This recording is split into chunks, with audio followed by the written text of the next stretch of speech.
Maybe getting... You can't always. This is the death. Remarkably empty. Turn back. Towards God. Rise up.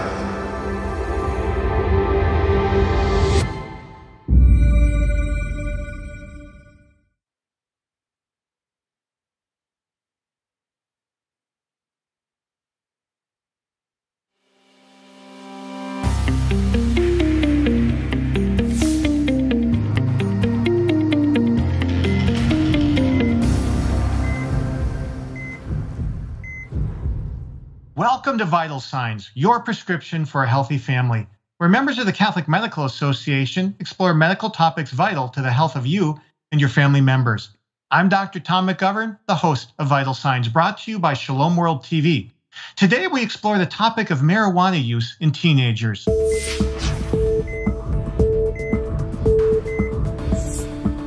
The term marijuana refers to the dried resinous flower buds or leaves of the female plant called Cannabis sativa or Cannabis indica. And they contain a chemical called THC that is responsible for certain pleasurable psychoactive effects that can lead to permanent brain damage in immature teens and therefore reduce educational achievement.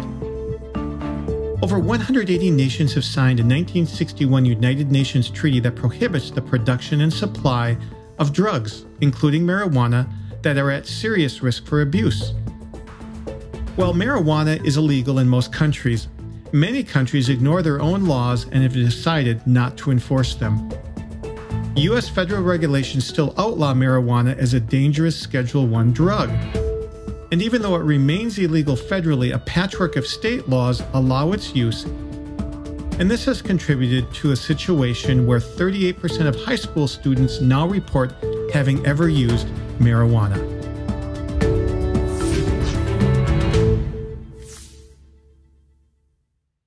Joining us today is Dr. Cynthia Hunt, a board-certified psychiatrist and internist with 35 years of experience who chairs the National Catholic Medical Association Addictions Task Force and is a consultant for the U.S. Department of Health and Human Services for Addictions and Mental Health. Cindy, welcome to Vital Signs.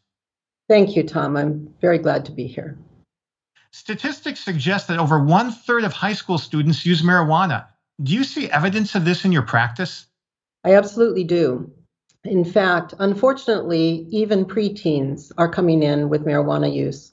I understand that it's easy to get in many forms, and even some of the teens are selling the marijuana. They're finding ways to sell it. They come into my practice as a psychiatry practice because they're dealing with anxiety, depression, other situations that could very likely be due to the marijuana. And so parents are bringing them in. Oftentimes parents are not even aware that they are using it. So it is really what I have called a hidden epidemic at this time. And why do you think there are so many? I was in high school in the late 70s, early 80s when a lot of people used it, but I don't think it was that high even then. What's going on? I think there are a few factors, Tom. One is that, unfortunately, it has been legalized in many states. Around 15, and others are legislating it as we speak. That's unfortunate because teens then believe, and even adults believe, that it's not, quote unquote, that harmful. Unfortunately, that is not the case. Even with adults, it has significant potential for harm. So that's one of the reasons. Teens find it easier, it's more around, there's a diminishment of its dangers. Another reason is that they are seeking not only a high, but just trying to manage stress. And as we know, stress for our teens these days is higher than ever. Their friends are doing it. Their friends offer. They might offer a brownie. I had a case where a young man, a young teen, had been offered a brownie during recess, and he was hungry, and it looked good. And he ate the brownie, and he ended up in the emergency room, Tom. Oh, my. Is that the way that teens prefer to consume it, by eating it instead of inhaling it? The teens mostly smoke it, but the edibles are definitely popular, and even vaping. And vaping, unfortunately, as you may be aware, is a very dangerous form of inhaling. And a lot of the vaping that occurs does not only include marijuana, it's nicotine, it's other types of vapors that in and of themselves people think are benign, but it causes serious lung injury. And those kinds of lung injuries, both acute and chronic, are growing. And teens don't realize that. They think vaping is fine. And isn't the concentration of the active ingredient often much higher in vaping than in other forms? The concentration is not only higher in vaping, it is also higher in many of the smoking arenas.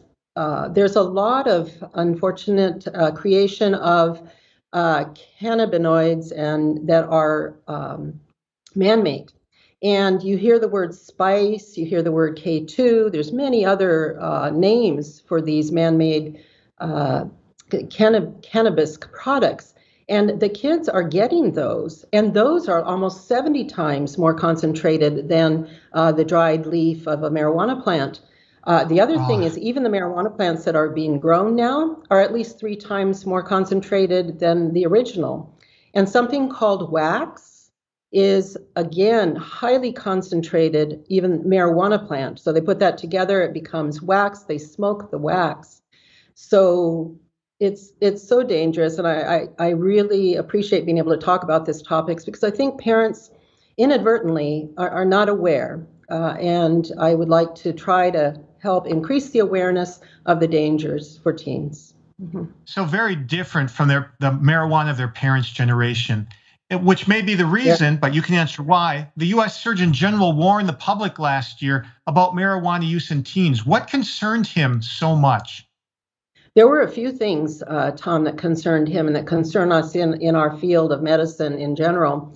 And one of the main things is that we're dealing with developing brains.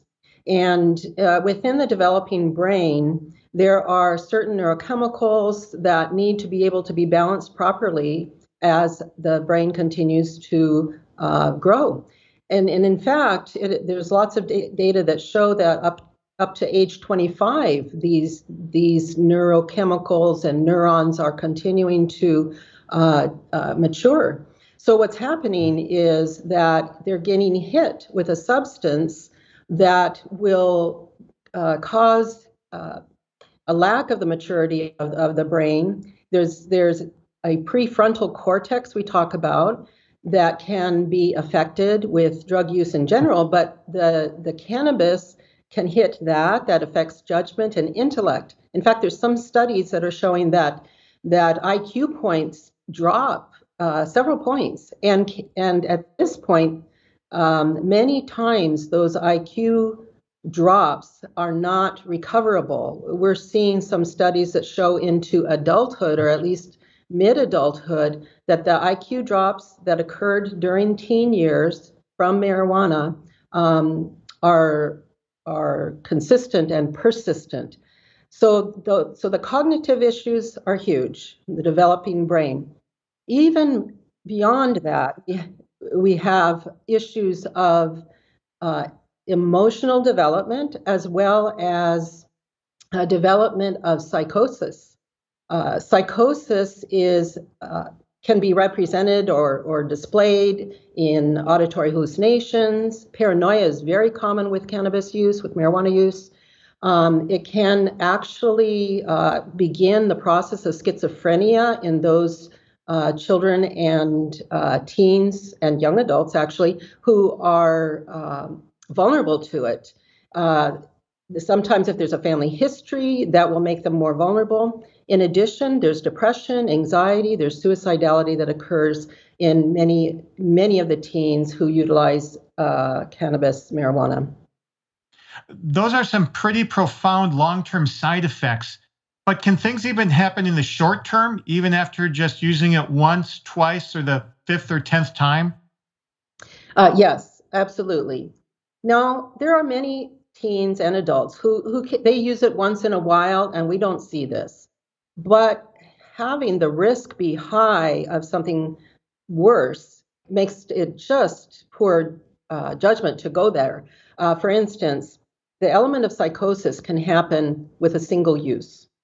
It may or may not stay permanent, okay? But there have been teens that I've seen in the emergency room who suddenly, after utilizing cannabis, even once, were hearing voices or feeling extremely paranoid. Probably in fact, a lot of those are those who are using wax and some of these synthetics that are so concentrated. The other thing can be that it causes difficulty with concentration and focus, even in the short run. And of course, teens can become high and then they drive. There's been increased numbers of car accidents, including fatal car accidents, with just one use or short-term use of cannabis. Cindy, besides these things, we often talk about people getting addicted to marijuana. And some people think, oh, that doesn't happen. Does it happen in teens? It does. It does. It is, again, it isn't every teen, whoever uses cannabis, but those who start to utilize on a daily basis or even twice a week, 3 times a week, they start to develop a craving for it. They can develop some withdrawal symptoms if they try to stop. And we're definitely seeing it. And those teens also start developing some of the other side effects. One of them is lack of motivation. They suddenly don't have any motivation for schoolwork. Besides that, there can be depression. There can be anxiety. They think they're helping their anxiety by smoking. It ends up backfiring on them. So all of those concerns. What are some of the worst withdrawal symptoms they might have if they go without for a period of time? So when teens and adults try to wean from marijuana or stop suddenly, there's usually not a dangerous type of effect, but a very significant type of withdrawal can occur. For many, it will be anxiety, dizziness, not feeling well, not sleeping well. But for others, it can be significant agitation and even aggression. How often do teens who use marijuana actually have a mental health illness that's been diagnosed or another addiction? So the latest that I've read in the data, Tom, is striking. 6 out of 10 of teens who are addicted in general have a mental health disorder in addition. That's a huge amount. With cannabis per se, we're not sure exactly. And again, it's like the chicken and the egg. Which came first? Were they anxious and therefore reached out to marijuana? Or is the marijuana causing anxiety, depression, psychosis? But literally at least 6 in 10, 60% of teens will have what we call dual diagnosis, a mental health disorder as well as an addiction. How can parents who are listening perhaps recognize if they have a teen who is using marijuana? There's a few signs, although some of them are very subtle. And I know lots of good parents who haven't recognized it. So I give a lot of compassion towards parents who suddenly realize. Some of the immediate effects would be the red eyes, maybe some incoordination, silliness. Your teen comes home from gathering with friends and they're sillier than usual, or don't feel that good. So those can be some of the early signs. The other signs would be the grades dropping because they're low motivation. There can be more isolative behaviors. There can be the desire to go out even more and more with friends when it doesn't quite make sense given certain circumstances. They may be developing depression. So those can be some of the signs that your teen is either addicted or using or depressed or anxious or a combination. Wow. So if a parent suspects that their child might be using marijuana, what do you recommend they do? If they suspect it, the best thing is to talk with them. And this is hard for parents in many, many ways, but try not to become angry or very upset yourself. Try to work that out before you talk with your teen. And then have a heart-to-heart and say, I understand that marijuana is very popular these days, and I do worry about you, and I want to know, have you tried it at all? So you're starting from the beginning of being understanding, and have you ever tried it? And then hopefully they start to become more honest about it, and then they can go from there to say, how often are you using? Can you tell me what type? How are you using it? And they probably won't tell you where they're getting it. So I think forcing that out of them at the beginning probably isn't wise. You can figure they're getting it from their friends. But those are some of the ways. And of course, from our faith point of view, whenever possible, to try to bring them into that type of understanding as well. I've heard that marijuana can be a gateway drug, and yet some people say, no, that never happens. So what's the truth? Is it a gateway drug or isn't it? So those types of data are not always that clear, but there are a couple what I consider relatively clear points of data that show that teens in particular who start utilizing marijuana, especially at a young age, first of all, will be more likely to be addicted to the marijuana, but then move to opioids and cocaine. Those tend to be common secondary addictions. Now, alcohol is always in there in some way, but it's interesting because in my experience, at least, the teens who utilize marijuana don't seem to have a taste, quote unquote, for alcohol. But obviously, if you combine alcohol and cannabis, that can be a dangerous combination. So, Cindy, marijuana has the reputation of making people mellow. But I've read that it can also cause agitation or violence. How does that all fit? I alluded to it a little bit before, Tom. Some of it's the withdrawal symptomatology. Some of it is the concentration of the cannabis and marijuana. And when it's high, it can definitely cause an opposite sort of reaction than what's looked for. So teens can become very agitated and aggressive instead of the mellowing effect of the cannabis. And then the chronic use, we're learning more and more about chronic use. And there's a suspicion that chronic use over, say, years could lead to more aggression and violence in the future as well. And some of that might be because there's going to be a co-occurring disorder. Some of it might be because cannabis in itself, they're smoking such high concentrations with wax and other of the products. Cindy, life is all about relationships. So how does marijuana affect our relationships, especially the most important one, the one we have with God? As we know, Tom, in addictions and when we look at anything in our lives, we can create idols. And sometimes we don't realize that we've created an idol. It can be anything, really. But in the case of substance use, even some of the process addictions that teens are involved in, including gaming, what's happening is there's a replacement of the ultimate relationship with God with a substance or a process or something else. Mm-hmm. So even if it's subtle, there's a block that's being created there. Now, God doesn't change. He stays with us.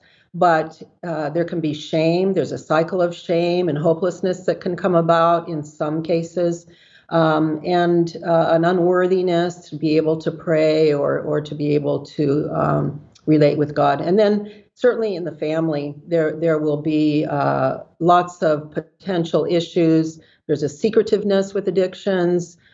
Kids who are smoking marijuana and don't want their parents to know, hide their bongs, hide their supplies, sneak out at night or sneak out during the day. That affects relationships, it erodes trust.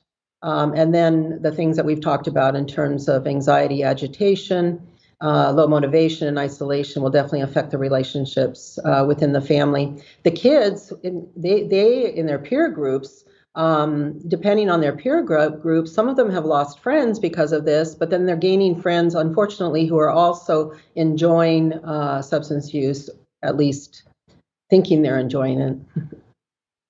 Cindy, if parents who are viewing want to learn more, what resources would you direct them to? In every county, there is a county mental health system, and I would definitely have them refer to the county and certainly to their primary care doctor. Primary care doctors are more and more equipped to work with and screen for addictions. In the national arena, there are very good resources. They're available online. One of them is the National Institute for Drug Abuse, also called NIDA, and they have brochures and pamphlets and Q&A and phone numbers. Another one is SAMHSA, which is the Substance Abuse Cohort of the Health and Human Services. Their website is wonderful, and you could look up almost anything there. Another is NAMI, a National Association of the Mentally Ill. That can help parents a lot because they have peer-to-peer groups, they have parent-to-parent groups, other families who are struggling with mental illness and also with addictions. Those are three of the top that I would recommend. There's also the Academy of Pediatrics. They do well with having a lot of documentation. Cindy, this has been wonderful. Thank you for providing a wealth of practical information about teens and marijuana use and for giving parents wisdom about how to love their children who might be using it. Thank you. It's been a privilege, Tom, and I will be praying for all the families who are affected this way. And thank you, viewers, for watching this episode of Vital Signs, your prescription for a healthy family. Brought to you by Shalom World TV and the Catholic Medical Association, where we are inspiring physicians to imitate Jesus Christ. Please join us for our next episode and share the good news of Vital Signs with a friend, and may God bless you. I encourage everyone to send us emails with questions that you want to ask medical experts. Please email us at vitalsigns@shalomworld.org. Your questions and comments will help us determine what topics we'll cover in the next season of Vital Signs.